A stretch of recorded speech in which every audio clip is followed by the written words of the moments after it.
Hi Kirsten, today's video comes to you from the comfort of my comfy chair in the living room because my room is a mess.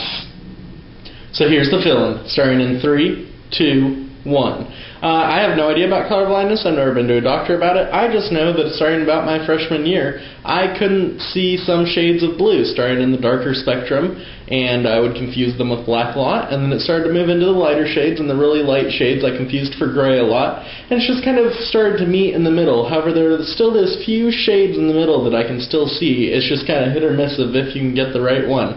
Also, you can usually tell when something's blue. It looks a little bit different. It's a shade of gray that's not common, something like that. Like this shirt, for instance, I know is blue because someone told me. So I wanted to fill you in a little bit more about myself, but I wasn't exactly sure what the average person wanted to know about Brian Bauer. So I went to the world of Facebook and I posed to them a question, and this question was, now having known me, what was the first question you wished that you had asked me? I had a few questions back. Here are the answers. Question 1. How much time have you done? Just a few years from my time in the Mafia. Question 2. What are your plans for life? Now this I feel like is a very deep, complicated question that I just don't have a good answer to because I'm 19 and I don't know what I want to do yet. I know that I love theater and that I would love to continue in it. Whether I do it for a career or a hobby, that's still up in the air. I want to live a good life and, get married to a nice girl, but aside from that, I really don't know what I want to do. And question number 3, when are you coming down here to see me? Well, okay.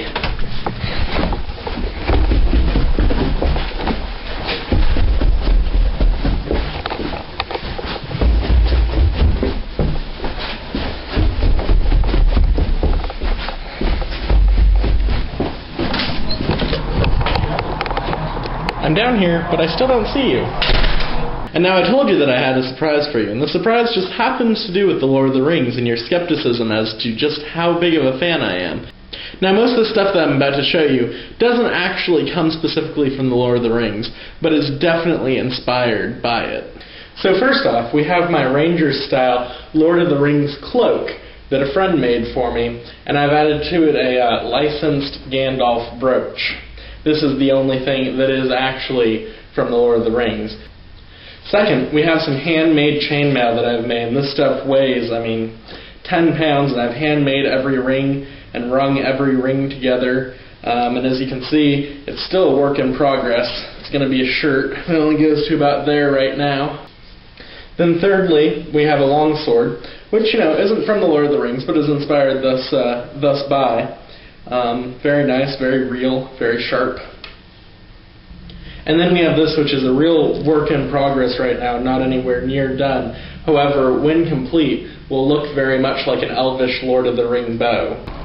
In case you're curious what people on Mercer Island do for Easter, well, at least the day before Easter, they take all the people who are smaller than me on a great migration across the Rite Aid parking lot to the park where they all line up around caution tape and prepare to search for eggs. So Kirsten, in case you're like, what does a sound tech actually do?